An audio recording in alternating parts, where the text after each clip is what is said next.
Tour ಇಲ್ಲಿಂದ ಎಂಟ್ರೆನ್ಸಿಂದ start ಮಾಡಿದ್ದು ಅಲ್ವಾ. ಇವಾಗ ಬನ್ನಿ ಗ್ರೌಂಡಲ್ಲಿ ಏನೇನಿದೆ ಅಕ್ಕಪಕ್ಕ ಸುತ್ತಮುತ್ತ ಅಂತ ನೋಡೋಣ. ಇಲ್ಲಿ ಬಂದು ಇಲ್ಲಿನ ಅಪಾರ್ಟ್ಮೆಂಟ್ಗಳಲ್ಲಿ ಬರೀ ಸೈಕಲ್ ಪಾರ್ಕಿಂಗ್ ಇರುತ್ತೆ ಅಷ್ಟೇ. ಅಂದರೆ ಕಾರ್ ಪಾರ್ಕಿಂಗ್ ಎಲ್ಲ ಜಾಗ ಇರೋದಿಲ್ಲ, ಬರೀ ಸೈಕಲ್ ಪಾರ್ಕಿಂಗ್ ಮಾತ್ರ ಮಾಡ್ಕೊಬೇಕು. ಸೊ ಕಾರ್ ಪಾರ್ಕಿಂಗು ಪಕ್ಕದಲ್ಲಿರುತ್ತೆ, ಬನ್ನಿ ತೋರಿಸ್ತೀನಿ. ಇಲ್ಲಿ ಸಿಕ್ಕಾಪಟ್ಟೆ ಜಪಾನಲ್ಲಿ ಸೈಕಲ್ನ ಜಾಸ್ತಿ ಯೂಸ್ ಮಾಡ್ತಾರೆ.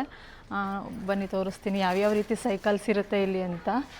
ಕಾಣಿಸ್ತಾ ಇದೆಯಲ್ಲ ಸೈಕಲ್ಲು, ಈ ರೀತಿ ಬ್ಯಾಕ್ ಸೀಟು ಫ್ರಂಟ್ ಸೀಟು ಅಂತ ಹಾಕಿಸ್ಕೊಂಡಿರ್ತಾರೆ ಇಲ್ಲಿ. ಅಂದರೆ ತುಂಬ ಚಿಕ್ಕ ಮಕ್ಕಳು ಇರ್ತಾರಲ್ಲ ಅವ್ರನ್ನ, ಅಂದರೆ 2 ಮಕ್ಕಳಿದ್ರೆ ಈ ರೀತಿ ಮುಂದೆ ಒಂದು ಹಿಂದೆ ಒಂದು ಈ ರೀತಿ ಬ್ಯಾಕ್ ಸೀಟ್ ಹಾಕಿಸ್ಕೊತಾರೆ. ಒಂದು ಮಗು ಇದ್ದರೆ ಬ್ಯಾಕ್ ಸೈಡ್ ಮಾತ್ರ ಹಾಕಿಸ್ಕೊತಾರೆ. ಮತ್ತು ಸಿಕ್ಕಾಪಟ್ಟೆ ಸೈಕಲ್ನ ಜಾಸ್ತಿ ಯೂಸ್ ಮಾಡೋದ್ರಿಂದ ಈ ರೀತಿ ಸೀಟ್ ಹಾಕಿಸ್ಕೊತಾರೆ. ನಾವು ಹೆಂಗೆ ನಮ್ಮೂರ ಕಡೆ ಹೆಂಗೆ ಲಕ್ಷ ಕೊಟ್ಟು ಬೈಕ್ಗಳು ಸ್ಕೂಟಿಗಳು ತಗೋತೀವೋ ಹಾಗೆ ಇಲ್ಲಿ ಲಕ್ಷ ಕೊಟ್ಟು ಸೈಕಲ್ಗಳನ್ನ ತಗೋತಾರೆ. ನೀಟಾಗಿ ಮಳೆ ಬಂದರೂ ಕೂಡ ನೀಟಾಗಿ ಮಕ್ಕಳುಗಳನ್ನ ನೀಟಾಗಿ ಕವರ್ ಮಾಡ್ಕೊಂಡು ಕರ್ಕೊಂಡು ಹೋಗ್ಬೋದು. ಯಾವುದೇ ರೀತಿ ನೆನೆಯೋದು ಆ ರೀತಿ ಯಾವುದೇ ರೀತಿ ಏನೂ ಇರೋದಿಲ್ಲ. ನೀವು ನೋಡ್ತಾ ಇರ್ಬೋದು ಎಲ್ಲ ಸೈಕಲ್ಗಳಲ್ಲೂ ಕ್ಯಾರಿಯರ್ ಇದೆ ಮುಂದ್ಗಡೆ. ಅಂದರೆ ಸೈಕಲ್ ಹೆಚ್ಚಾಗಿ ಉಪಯೋಗಿಸೋದ್ರಿಂದ ಲಗೇಜ್ ಎಲ್ಲ ಇಟ್ಕೊಳ್ಳೋಕೆ ಅಂತ ಎಲ್ಲ ಸೈಕಲ್ಗಳಲ್ಲೂ ಈ ರೀತಿ ಮುಂದ್ಗಡೆ ಫ್ರಂಟಲ್ಲಿ ಕ್ಯಾರಿಯರ್ ಇಟ್ಕೊಂಡಿರ್ತಾರೆ. ನೋಡಿ, ಈ ರೀತಿ ಮಕ್ಕಳಿರೋರು ಈ ರೀತಿ ಸೈಕಲ್ ಹಿಂದ್ಗಡೆ ಬ್ಯಾಕ್ ಸೀಟ್ನ ಹಾಕಿಸ್ಕೊಂಡಿರ್ತಾರೆ ಕಂಪಲ್ಸರಿ. ಇಲ್ಲ ಹೇಗಪ್ಪ ಅಂದರೆ ಮೇನ್ ರೋಡ್ ಎಷ್ಟು ಚೆನ್ನಾಗಿರುತ್ತೋ ಅಷ್ಟೇ ಫುಟ್ಪಾತ್ ಕೂಡ ಅಷ್ಟೇ ಚೆನ್ನಾಗಿರುತ್ತೆ, ಅಂದರೆ ನೀಟಾಗಿರುತ್ತೆ. ಹಾಗಾಗಿ ಮಕ್ಳುಗಳಿಗೆ ಏನು ಮಾಡಿಬಿಡ್ತಾರೆ ಅಂದರೆ ಸೈಕಲ್ಗಳನ್ನ ಒಂದು 6 ವರ್ಷ ಆಗ್ತಿದ್ದಂಗೆ ಮಕ್ಕಳಿಗೆ ಸೈಕಲ್ಸ್ ಎಲ್ಲ ತೊಗೊಂಡ್ಬಿಡ್ತಾರೆ. ಹೆಂಗೆ ಅಂದರೆ ಪೇರೆಂಟ್ಸ್ ಕೂಡ ಸೈಕಲಲ್ಲಿ ಹೋದರೆ, ಈಗ ಮನೇಲಿ ತಂದೆ ತಾಯಿ 2 ಮಕ್ಕಳಿದ್ರೆ 4 ಸೈಕಲ್ ಇಟ್ಕೊಂಡಿರ್ತಾರೆ. ಎಲ್ಲರೂ ಕೂಡ ಸೈಕಲ್ನ ಓಡಿಸ್ತಾರೆ. ಈಗ ಮಕ್ಳಿಗೂ ಸೈಕಲ್ ತಗೊಟ್ಟು ಹಿಂದ್ಗಡೆ ಮಕ್ಕಳು ದೊಡ್ಡವ್ರು ಮುಂದ್ಗಡೆ ಸೈಕಲ್ ಹೊಡ್ಕೊಂಡಿದ್ರೆ ಮಕ್ಕಳು ಹಿಂದ್ಗಡೆ ಸೈಕಲಲ್ಲೇ ಫಾಲೋ ಮಾಡೋ ರೀತಿ ಒಂದು ಅಭ್ಯಾಸ ಮಾಡ್ಕೊಂಡಿದ್ದಾರೆ. ಅಂದರೆ ಬೈಕ್ಗಳು ಸ್ಕೂಟಿಗಳು ಈ ರೀತಿದ ಮಕ್ಕಳನ್ನಿಂದ ಕೂರಿಸ್ಕೊಂಡು ನಮ್ಮ ಕಡೆ ಹೋಗ್ತೀವಲ್ಲ ಆ ರೀತಿ ಇಲ್ಲ. ಇಲ್ಲಿ ಎಲ್ಲ ಸೈಕಲ್ ಚಿಕ್ಕದ್ರಿಂದನೇ ಅಭ್ಯಾಸ. ಎಂಥ ವಯಸ್ಸಾಗಿರೋರು ಅಷ್ಟೇ ಇಲ್ಲಿ ಸೈಕಲ್ನ ಹೊಡಿತಾರೆ. ನಮ್ಮ ಬಿಲ್ಡಿಂಗ್ ಆಗಿರೋದ್ರಿಂದ, ಫಸ್ಟ್ನೇ ಬಿಲ್ಡಿಂಗ್ ಆಗಿರೋದ್ರಿಂದ ಸುತ್ತ ಬಿಲ್ಡಿಂಗ್ ಹಿಂಗಿದೆ. ಸೊ ನಮ್ಮ ಬಿಲ್ಡಿಂಗ್ ಅಪೋಸಿಟ್ ಈ ರೀತಿ ಬಂದರೆ ಇದಿದೆ, ಏನಂತಾರಲ್ಲ ಗಾರ್ಬೇಜ್ ಇದೆ, ನೋಡ್ತಾ ಇರ್ಬೋದು. ಇಲ್ಲಿ ಗಾರ್ಬೇಜ್ ಹೆಂಗೆ ಅಂದರೆ ಇದು ಕೂಡ ಒಂದು ಹೆಂಗೆ ಬೇಕಂಗೆ ಹಾಕೋಂಗಿಲ್ಲ. ಅಂದರೆ ಇಲ್ಲಿ ಸಪ್ರೇಟ್ ಕಂಟೈನರ್ಸ್ ಇಟ್ಟಿರ್ತಾರೆ ನೋಡಿ.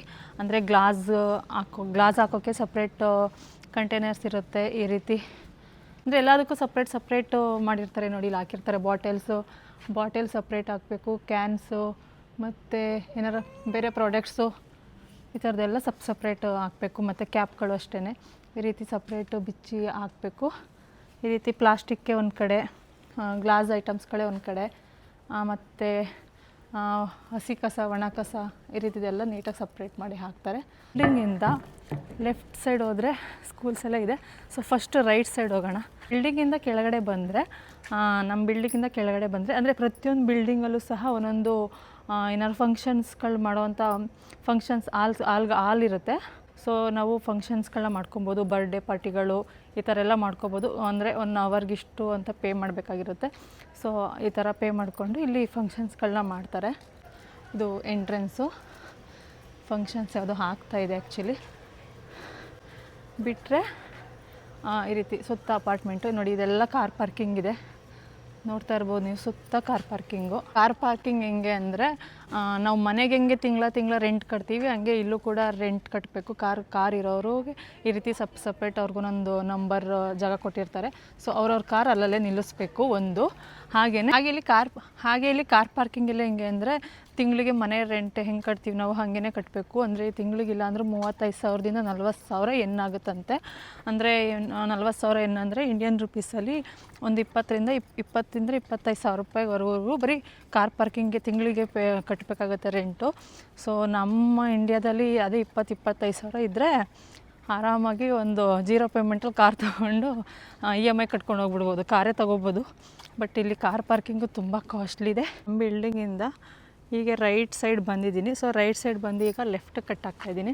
ಸೊ ಲೆಫ್ಟ್ ಕಟ್ಟಾದರೆ ಏನಿರುತ್ತೆ ಅಂತ ನೋಡಿ. ಸೊ ಈಗ ಲೆಫ್ಟ್ ಕಟ್ಟಾಗಿದ್ದೀನಿ. ಇಲ್ಲೆಲ್ಲ ಮಾಮೂಲಿ ಕಾರ್ ಪಾರ್ಕಿಂಗ್ಗೆ ಫುಲ್ ಎಲ್ಲ ಸುತ್ತಮುತ್ತ ಕಾರ್ ಪಾರ್ಕಿಂಗ್ ಇದೆ. ಸೊ ನಮ್ಮ ಮನೆಯಿಂದ ಒಂದು 10 ಹೆಜ್ಜೆ ಮುಂದೆ ಬಂದರೆ ಇಲ್ಲಿ ಇದು ಸಿಗುತ್ತೆ, ಮಕ್ಕಳದು ಒಂದು ಪ್ಲೇಗ್ರೌಂಡ್ ಸಿಗುತ್ತೆ. ನಿಮಿಷ ನೋಡಿ ಎಲ್ಲ ಅಪಾರ್ಟ್ಮೆಂಟ್ ನೋಡಿ, ಎಲ್ಲ ಅಪಾರ್ಟ್ಮೆಂಟ್ ಕೆಳಗಡೆನೂ ಈ ರೀತಿ ಬರೀ ಸೈಕಲ್ಸ್ಗಳು ನೋಡಿ. ಈ ರೀತಿ ತುಂಬ ಹೆಚ್ಚಾಗಿ ಸೈಕಲ್ನ ಯೂಸ್ ಮಾಡ್ತಾರೆ, ಹೆಲ್ತ್ಗೂ ಒಳ್ಳೆಯದು. ಹಾಗೆಯೇ ಈ ರೀತಿ ಒಂದು ಪ್ಲೇ ಗ್ರೌಂಡ್ ಇದೆ. ಸೊ ಇವಾಗ ವಿಂಟರ್ ಅಲ್ವಾ, ಚಳಿ ಇದೆ ಅಲ್ವಾ, ಸೊ ಹಾಗಾಗಿ 4 ಗಂಟೆ ಮೇಲೆ ಬರೋದಕ್ಕಾಗೋದಿಲ್ಲ. ಇಲ್ಲಿ 4 ಗಂಟೆಗೇ ಕತ್ಲೆ ಆಗಿಬಿಡುತ್ತೆ. ಹಾಗಾಗಿ ಏನೇ ಇದ್ರೂ ಮಧ್ಯಾಹ್ನದ ಹೊತ್ತು ಮಕ್ಕಳು ಆಡಿಸಿದ್ರೆ ಆಡಿಸ್ಕೋಬೋದು, ಸಂಜೆ ಮೇಲೆ ಬರೋದಕ್ಕಾಗೋದಿಲ್ಲ. ಮಾಮೂಲಿ ಇದೆಲ್ಲ ನೋಡ್ತಾ ಇರ್ಬೋದು ನೀವು, ಇದೆಲ್ಲ ಪ್ಲೇ ಗ್ರೌಂಡ್ ಇದೆ.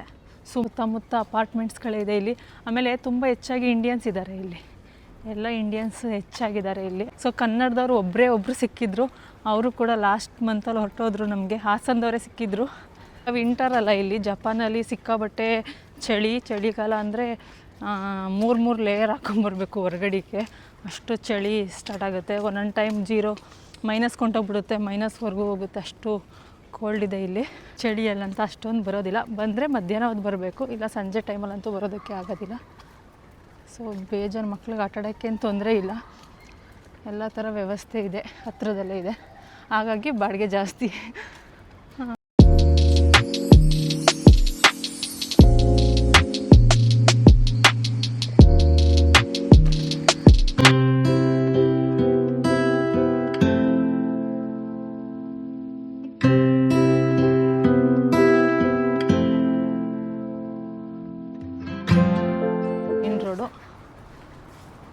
ಸೊ ಇಲ್ಲಿ ಯಾವ ಕಡೆ ಹೋದರೂ ಇಲ್ಲಿ ನೋಡಿ, ಇಲ್ಲಿ ಬಂದು ಈ ರೀತಿ ವೆಂಡಿಂಗ್ ಮಷಿನ್ಸ್ ಇರುತ್ತೆ ಎಲ್ಲ ಕಡೆ. ಇಲ್ಲಂತೂ ಹೆಜ್ಜೆಗೂ ವೆಂಡಿಂಗ್ ಮಷಿನ್ಸ್ ಇರುತ್ತೆ. ಕಾಫಿ, ಜ್ಯೂಸ್ ಏನು ಬೇಕಾದರೂ ಈ ಥರ ವೆಂಡಿಂಗ್ ಮಷಿನಲ್ಲಿ ತೊಗೊಳ್ಳೋವಂಥದ್ದು. ನೋಡಿ ಇಲ್ಲಿ ರೇಟ್ ಕೂಡ ಹಾಕಿರ್ತಾರೆ ಮೇಲೆ. ಸೊ ಕಾಯಿನ್, ಕಾರ್ಡ್ ಎಲ್ಲ ವರ್ಕ್ ಆಗುತ್ತೆ ಇಲ್ಲಿ. ಈ ವೆಂಡಿಂಗ್ ಮಷಿನ್ಸ್ಗಳು ಜಾಸ್ತಿ ಇಲ್ಲಿ. ಸೊ ನೋಡಿ ಈ ರೀತಿ ಇದೆ ಸುತ್ತಮುತ್ತ. ಬಿಟ್ಟರೆ ನಮಗೆ ಇಲ್ಲಿ ಇಂಡಿಯನ್ ಸ್ಟೋರ್ ಇದೆ.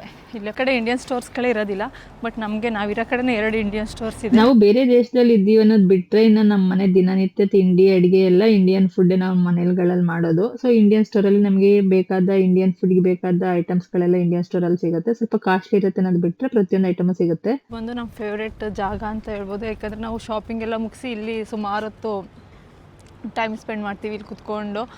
ಅಂದರೆ ಪಾರಿವಾಳ ಎಲ್ಲ ಬರುತ್ತೆ ಇಲ್ಲಿಗೆ. ಸೊ ನನ್ನ ಮಗಳು ಆರಾಮಾಗಿ ಆಟ ಆಡ್ಕೊಂಡಿಲ್ಲಿ ಸುಮಾರು ಹೊತ್ತು ಟೈಮ್ನ ಸ್ಪೆಂಡ್ ಮಾಡ್ತೀವಿ.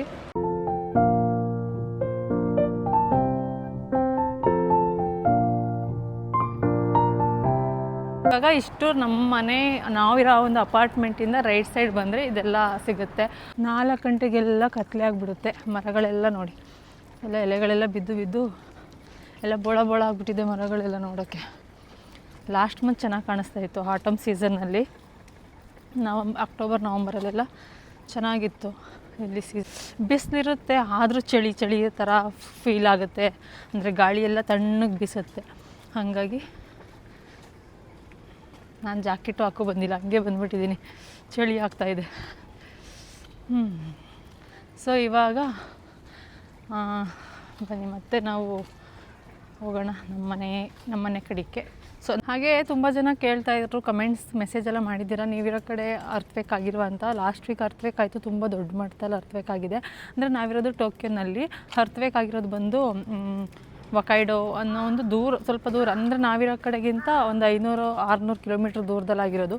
ಬಟ್ ಅಲ್ಲಾದ್ರೂ ನಮಗೆ ಇಲ್ಲಿ ಸ್ವಲ್ಪ, ನಾವೊಂದು 12ನೇ ಫ್ಲೋರಲ್ಲಿ ಇರೋದ್ರಿಂದ ಸ್ವಲ್ಪ ಬಿಲ್ಡಿಂಗ್ ಶೇಕ್ ಆಯಿತು ನಮಗೆ 11:15. ಸೊ ನಾವಿದೇನಪ್ಪ ಇಷ್ಟೊಂದು ಯಾವತ್ತೂ ಈ ರೀತಿ ಎಕ್ಸ್ಪೀರಿಯೆನ್ಸ್ ಆಗಿರಲಿಲ್ಲ. ಅಂದರೆ ಚಿಕ್ಕ ಪುಟ್ಟ ಸಣ್ಣಗೆ ಸ್ವಲ್ಪ ಶೇಕ್ ಆಗ್ದಂಗೆ ಆಗ್ತಾಯಿರುತ್ತೆ. ಅಂದರೆ ಈ ರೀತಿ ಸ್ವಲ್ಪ ನಮಗೂ ಸ್ವಲ್ಪ ಜಾಸ್ತಿ ಶೇಕ್ ಆಗಿದ್ದು ಫೀಲ್ ಆಯಿತು. ಆಮೇಲೆ ಗೊತ್ತಾಯಿತು ಅದು ಅಷ್ಟು ದೂರದಲ್ಲಿ ಆಗಿರೋವಂಥದ್ದು ಅಂತ. ಸೊ ತುಂಬ ಕಷ್ಟ ಇಲ್ಲಿ ಅರ್ಥ್ವೇಕೆಲ್ಲ ಆಗ್ತಾಯಿರುತ್ತೆ. ಸೊ ಜನಗಳು ಅದಕ್ಕೇ ನಮ್ಮಂಗೆ ನಮ್ಮ ಕಡೆ ಎಲ್ಲ ಹೆಂಗೆ ಅಂದರೆ ಸ್ವಲ್ಪ ಸೇವಿಂಗ್ಸ್ ಮಾಡೋದಾಗಿರ್ಬೋದು, ಮತ್ತು ಏನಾದರೂ ನಾವು ಆಸ್ತಿ ಮಾಡೋದಾಗಿರ್ಬೋದು, ಈ ರೀತಿ ಜಾಸ್ತಿ ನಮ್ಮ ಕಡೆ ಎಲ್ಲ ಇರುತ್ತೆ. ಬಟ್ ಇಲ್ಲಿ ಲೈಫ್ ಸ್ಟೈಲ್ ಹೆಂಗೆ ಅಂದರೆ ಅದೇ ಇಲ್ಲ, ತುಂಬ ಪ್ರಕೃತಿ ವಿಕೋಪಗಳಾಗೋದೆಲ್ಲ ಕೇಳಿರ್ತೀರ ಜಪಾನಲ್ಲಿ. ಸೊ ಹಂಗಾಗಿ ಇವರೆಲ್ಲ ಸ್ವಲ್ಪ ಹೆಂಗೆ ಅಂದರೆ ಇರೋಷ್ಟು ದಿವಸ ಚೆನ್ನಾಗಿ ಲೈಫ್ ಸ್ಟೈಲ್ನ ಏನಂತಾರಲ್ಲ ಕಳೀತಾರೆ. ಅಂದರೆ ಒಂದು ಒಳ್ಳೇದು ತಿನ್ನೋದಾಗಿರ್ಬೋದು, ಪ್ರತಿಯೊಂದಕ್ಕೂ ಒಂಥರ ಡೈಲಿ ಲೈಫ್ ಸ್ಟೈಲ್ಗೆ ಅವರು ದುಡ್ಡನ್ನು ಇನ್ವೆಸ್ಟ್ ಮಾಡ್ತಾರೆ. ನಮ್ಮಷ್ಟು ಸೇವಿಂಗ್ಸ್ ಮೈಂಡ್ ಇಲ್ಲ ಇವ್ರಿಗೆ. ಸೊ ಇದು ನೋಡಿ, ಇದು ನಾವಿರೋದು ಅಪಾರ್ಟ್ಮೆಂಟು. ಮತ್ತು ನಾವಿರೋ ಅಪಾರ್ಟ್ಮೆಂಟಿಗೆ ಬಂದೆ. ನಾವಿರೋ ಅಪಾರ್ಟ್ಮೆಂಟ್ ನಂಬರ್ 1 ಆದರೆ, ಸೊ ರೈಟ್ ಸೈಡ್ಗೆ ಹೋದರೆ ಆ ಕಡೆ ಕಾರ್ ಪಾರ್ಕಿಂಗು, ಪ್ಲೇಯಿಂಗ್ ಏರಿಯಾ ಎಲ್ಲ ಹೇಳಿದ್ನಲ್ವಾ. ಸೊ ಈ ಕಡೆ ಬಂದರೆ ಲೆಫ್ಟ್ ಸೈಡ್ ಬಂದರೆ ಈ ರೀತಿ ಇದೆ ನೋಡಿ. ಈ ರೀತಿ ಸ್ಕೂಲ್ ಇದೆ, ಒಂದು ಜಾಪನೀಸ್ ಸ್ಕೂಲ್ ಇದು ಆ್ಯಕ್ಚುಲಿ. ಮಾಮೂಲಿ ಇದು ಪ್ಲೇಯಿಂಗ್ ಏರಿಯಾ ಮತ್ತು ಇದು ಸ್ಕೂಲ್ ಇದೆ, ಜಾಪನೀಸ್ ಸ್ಕೂಲ್ ಇದೆ. ಇಲ್ಲೆಲ್ಲ ಈ ರೀತಿ ಇರುತ್ತೆ ಇಲ್ಲಿ ನೋಡಿ. ಅಂದರೆ ತುಂಬ ಚಿಕ್ಕದು, ಅಂದರೆ ಇವ್ರು ಹೆಂಗೆ ಅಂದರೆ ಡೂಪ್ಲೆಕ್ಸ್ ಇರುತ್ತೆ, ಅಂದರೆ ಕಡಿಮೆ ಜಾಗ. ತುಂಬ ನಮ್ಮ ಥರ 30-40 ಆ ಲೆಕ್ಕದಲ್ಲೆಲ್ಲ ಕಟ್ಟೋದೇ ಇಲ್ಲ ಅನಿಸುತ್ತೆ. ಇವರೆಲ್ಲ ತುಂಬ ಚಿಕ್ಕ ಜಾಗದಲ್ಲಿ ಡಬಲ್ ಫ್ಲೋರು, ಡೂಪ್ಲೆಕ್ಸ್, 3ಪ್ಲೆಕ್ಸ್ ಇದೇ ರೀತಿ ಕಟ್ಕೊತಾರೆ.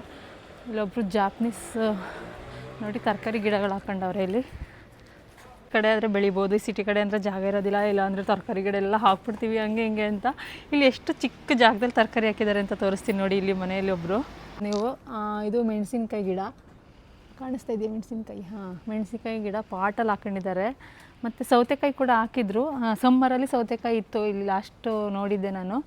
ಇಲ್ಲಿ ನೋಡಿ ಬೆಳ್ಳುಳ್ಳಿ ಹಾಕಿದ್ದಾರೆ, ಚಿತ್ರ ಕಾಣಿಸ್ತಾ ಇದೆಯಲ್ವಾ, ಬೆಳ್ಳುಳ್ಳಿ ಚಿತ್ರ. ಅದು ಯಾವುದೋ ಒಂದು ಗಿಡ ಹಾಕಿದ್ದಾರೆ.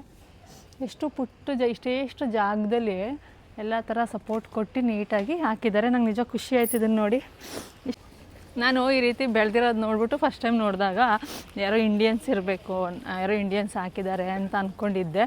ಆಮೇಲೆ ಇಲ್ಲ, ನಮ್ಮ ಫ್ರೆಂಡ್ ಹೇಳಿದ್ರು ಇದು ಇಂಡಿಯನ್ಸ್ ಎಲ್ಲ, ಜಾಪನೀಸ್ ಅವ್ರದ್ದೇ ಮನೆ, ಬೆಳೀತಾರೆ ಇಲ್ಲಿ ಜಾಪನೀಸ್ ಎಲ್ಲ, ಚಿಕ್ಕ ಚಿಕ್ಕ ಪಾಟ್ಗಳಲ್ಲೇ ಹಾಕೊಂತಾರೆ, ಅವ್ರಿಗೆ ಹಾಕ್ತಾರೆ ಅಂತ ಗೊತ್ತಾಯಿತು. ಸೊ ನಾನಂತೂ ನಮ್ಮ ಮನೆ, ನಾವಿರೋ ಅಪಾರ್ಟ್ಮೆಂಟಿಂದ ಲೆಫ್ಟು ಸೈಡು, ಏನಂತಾರಲ್ಲ ಲೆಫ್ಟು ಸೈಡು ಫ್ರಂಟು ಎಲ್ಲ ಕಡೆ ಏನೇನಿದೆ ಅಂತ ತೋರಿಸ್ತಾ ಇದ್ದೀನಿ. ಸೊ ನೋಡಿ, ಅಪಾರ್ಟ್ಮೆಂಟಿಂದ ನಾನು ಈ ಕಡೆ ಹೋಗಿದ್ದೆ ಇವಾಗ, ತರಕಾರಿ ಗಿಡ ಎಲ್ಲ ತೋರಿಸಿದ್ನಲ್ಲ ನಿಮಗೆ. ಸೊ ಈ ಕಡೆ ಹೋಗಿದ್ದೆ ಲೆಫ್ಟ್ ಸೈಡು. ಸೊ ಇವಾಗ ಈ ಕಡೆ ಬರ್ತಾಯಿದ್ದೀನಿ ನೋಡಿ, ಅಪಾರ್ಟ್ಮೆಂಟಿಂದ ಈಗ ರೈಟ್ ಸೈಡು. ಈ ಕಡೆ ಬಂದರೆ ಇಲ್ಲೇನಿದೆ ಅಂದರೆ ಕನ್ವೀನಿಯನ್ಸ್ ಸ್ಟೋರ್ ಸಿಗುತ್ತೆ. ಕನ್ವೀನಿಯನ್ಸ್ ಸ್ಟೋರು, ಈಗ ಏನಾದರೂ ಅಥವಾ ಮೊಸರು, ಹಾಲು ಮೊಸರು ಅಥವಾ ಬ್ರೆಡ್ಡು, ಸ್ನ್ಯಾಕ್ಸು ಆ ಥರ ಏನಾದರೂ ಬೇಕಿದ್ದರೆ ಇಲ್ಲೇ ಪಕ್ಕದಲ್ಲೇ ಇದೆ. ನಮ್ಮ ಮನೆಯಿಂದ ಡೌನಲ್ಲೇ ಇಲ್ಲಿ 2-3 ನಿಮಿಷ ಸಿಗುತ್ತೆ, ಕನ್ವೀನಿಯನ್ಸ್ ಸ್ಟೋರ್ ಸಿಗುತ್ತೆ. ಹೆಜ್ಜೆಗೂ ಕನ್ವೀನಿಯನ್ಸ್ ಸ್ಟೋರ್ಸ್ಗಳಿದೆ. ಇಲ್ಲೊಂದು 4 ರೋಡ್ ಇದೆ. ಅಂದರೆ ಇಲ್ಲಿ ಲಾಸನ್ ಅಂದ್ಬಿಟ್ಟು ಇದು ಬಂದು 24 ಗಂಟೆನೂ ಓಪನ್ ಇರುತ್ತೆ. ಅಂದರೆ ಹಾಲು ಮೊಸರು ಆ ಥರ ಬೇಕಾದ್ದು ನೀಡ್ಸು, ಬೇಸಿಕ್ ನೀಡ್ಸ್ ಎಲ್ಲ ಸಿಗುತ್ತೆ. ಈ ಕಡೆ ಹೋದರೆ ಲೈಬ್ರರಿ ಆ ಥರ ಎಲ್ಲ ಸಿಗುತ್ತೆ. ಎಲ್ಲಿ ನೋಡಿದ್ರೂ ಮರಗಳು ನೋಡ್ಬೋದು. ಎಲ್ಲ ಕಡೆ ನೀಟಾಗಿ ಮರಗಳನ್ನ ನೆಟ್ಟಿದ್ದಾರೆ. ಸಖತ್ತು ಗ್ರೀನರಿಯಾಗಿ ಕಾಣಿಸುತ್ತೆ ಸಿಟಿ. ಅಷ್ಟು ಮರಗಳು, ನೇಚರ್ನ ಇಷ್ಟಪಡ್ತಾರೆ ಇಲ್ಲಿ ಜಾಪನೀಸು.